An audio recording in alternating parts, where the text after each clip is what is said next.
Антарктида — это не просто континент, покрытый льдами. Это место, овеянное тайнами и загадками, способными пролить свет на прошлое Земли и ее будущее.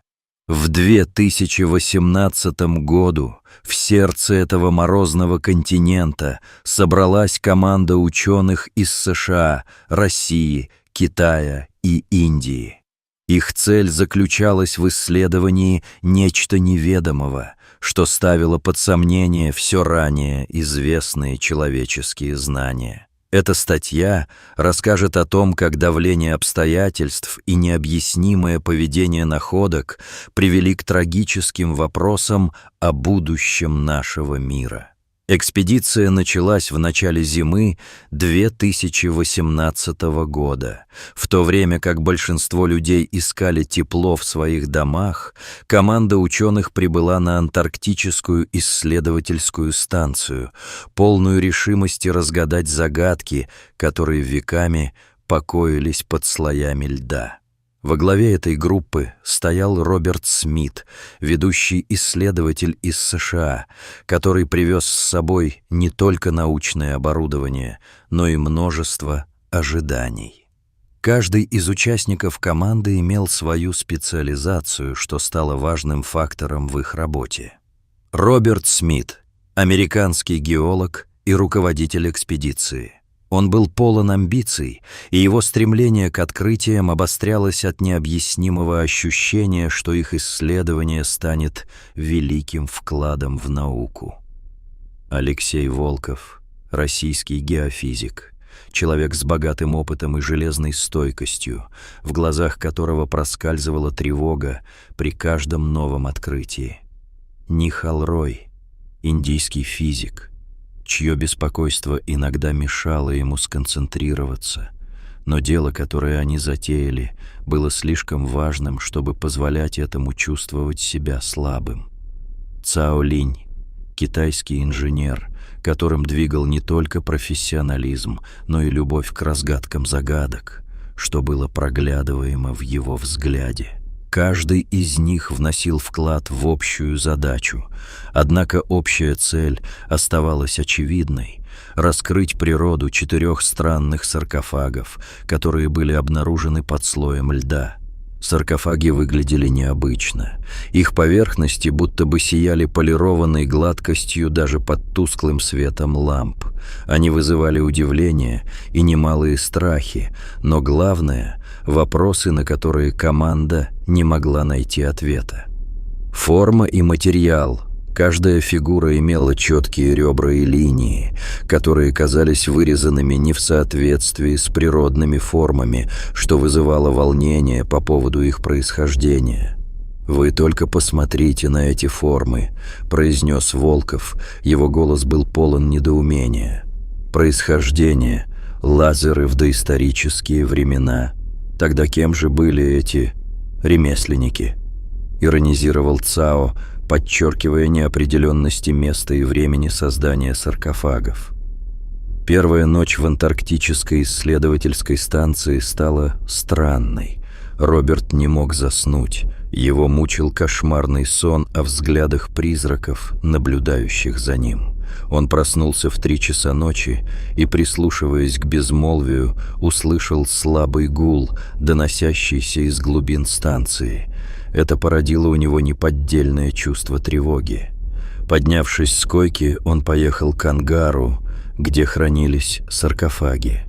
По мере приближения он почувствовал увеличение температуры и стал беспокоиться.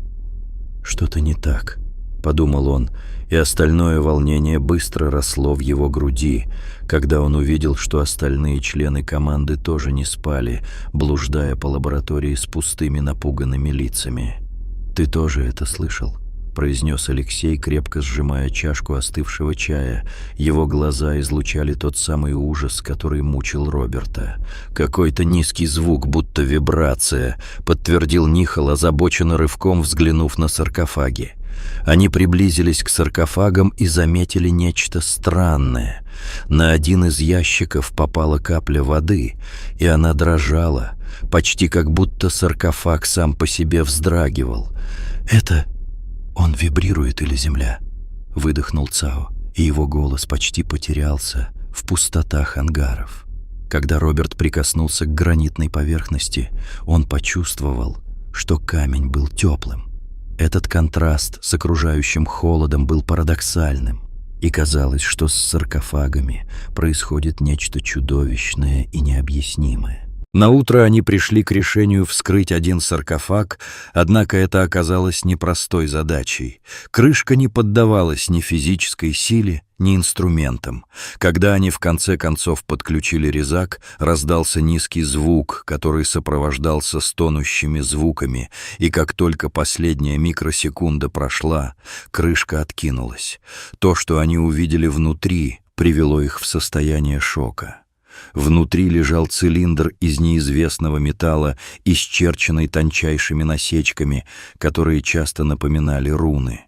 Это открытие ввергло их в паническое состояние, более похожее на то, что испытывают главные герои фильмов ужасов. «Он понимает, что мы здесь», — прошептал Нихал. Его расширенные глаза отражали ужас и удивление. «Это какой-то код или сигнал? Он хочет что-то нам сообщить?» Роберт протянул руку, чтобы дотронуться до цилиндра, но Алексей резко остановил его. «Ты с ума сошел? Вдруг там радиация или какой-то вирус?» — с тревогой произнес он. Тем временем монитор в углу лаборатории внезапно ожил. На экране появилась строка текста на всех языках мира одновременно. «Не будите то, что спит. Наш сон должен быть вечен». Это сообщение стало катализатором для увеличения их страхов. Что оно означало? Кто мог написать эти строки? Саркофаги начали вести себя странно. Электронные приборы выходили из строя. Температура в лаборатории становилась непредсказуемой. Каждый исследователь сталкивался со странными снами, которые повторялись каждую ночь. Каждое новое утро приносило с собой лишь больше вопросов и меньше ответов. «Что за странные вибрации и сообщения?» — ломал голову Нихал. Команда поняла, что они находятся в неразрывной связи с чем-то опасным, чем-то, что с каждым днем становилось все более зловещим. Последующие сообщения на экране звучали еще более зловеще. «Ничто, никто, никогда». Алексей настоятельно призвал команду быть осторожными. «Мы можем быть лишь слепыми котами, наткнувшимися на что-то, о чем даже не догадываемся. Вы не считаете, что мы разбудили нечто, что лучше бы оставалось спящим?» Каждый новый день обострял их страх. Знаки на экране становились все более угрожающими. «Мы должны оставаться там», — заявлял дисплей, словно предупреждая о неизбежной катастрофе. Роберт упомянул о своих боязнях, подразумевая, что саркофаги могли представлять собой систему охраны для чего-то, что спало под толщей льда. Возможно, они служат для защиты от людей, как будто мы сами не должны знать об этом. «Но если мы продолжаем их изучать», — добавил Нихал, — «разве это не риск для человечества? Возможно, край света, как мы его понимаем, может быть не так уж далеко». Команда была разделена между желанием узнать истину и осознанием потенциального риска. Напряженность росла, и каждый участник группы начинал задавать вопросы о собственных мотивациях и ответственности за возможные последствия. И под давлением страха поступила новая информация, которая привела к осознанию, что существует нечто, что не хотело, чтобы они знали о его существовании. Сообщения на экране, кажется, не имели конца. Эти слова резонировали в сознаниях ученых. Они понимали, что их исследование может иметь глобальные последствия, и, возможно, земная жизнь сама по себе являлась бременем для другого уровня существ. На следующее утро давление достигло своего пика. Каждая из возможных стратегий обсуждалась, но в конечном итоге команда пришла к выводу: нужно спустить саркофаги в ледяную бездну Антарктиды. Это решение вызывало нарастающее чувство безумия, но это был оптимистичный путь предотвращения катастрофы. «Мы не можем оставить это в открытом доступе», вынесли решение ученые. Мир не готов к тому, чтобы знать об этом. Они написали отчеты о том, что исследуют заброшенные гранитные монолиты, а не таинственные саркофаги. Сообщение отправилось к их правительствам, и последние шаги были сделаны для защиты секретов, погружая саркофаги обратно в ледяные недра. Возвращаясь в человеческий мир, каждый из ученых понимал, что их жизнь уже не будет прежней. Каждый вздох казался более ощутимым, а каждое утро менее привычным. Мучительное осознание о тайне, которую они оставили за собой, не давало покоя.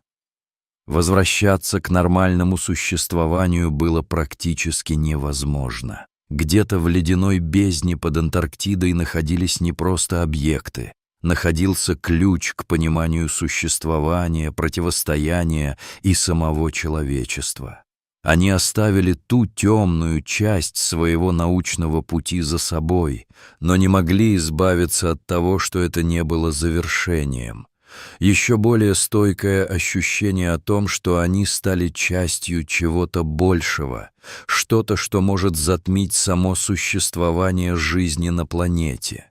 Когда команда вернулась в свои миры, их сознание постоянно возвращалось к одной простой мысли. Нами правят страх и неведение. Страх перед тем, что мы не готовы к настоящему, что за пределами нашего существования существует что-то мощное и разрушительное. Итоги их экспедиции были скрыты от общественности, словно между реальностью и научной мистикой. Научная дисциплина, как высший акт раскрытия, оказалась в состоянии борьбы против самой себя. Истории о том, что произошло в Антарктиде, стремились остаться в тени, упрятанные в архивы и закрытые выступления, пока человечество будет готово с лицом к лицу встретиться с тайнами, которые оно само создало. Эта история является предостережением для всего человечества. Тайна может скрываться не только в ледяной пустоши, но и среди толп людей рядом с нами. Есть вопросы, которые лучше не задавать. Есть места, в которые лучше не забираться. Мир полон угроз и барьеров, которые мы не можем понять или обойти. В той связи, что мы называем жизнью, должно существовать место для задавания вопросов о нашем взаимодействии с тайной, которая нас окружает. Еще не время для человечества, чтобы встретиться с уровнями существ, которые служат охраной от самих себя, поскольку их действия обернутся угрозой не только для нас, но также для всего мироздания. Эта неопределенность станет постоянным спутником человечества. И, может, однажды мы наберемся смелости, чтобы расшифровать все послания, которые приходят из недр космоса. Это не просто научное исследование, это наша реальность. Напоминание о том, что мир еще полон загадок, которые ждут своего часа. Таким образом, мы остаемся слепыми котами, живущими в мире страхов и неопределенности, надежд, что за мерзким холодом скрываются радости и открытия, которые не обернутся новой антимировой угрозой.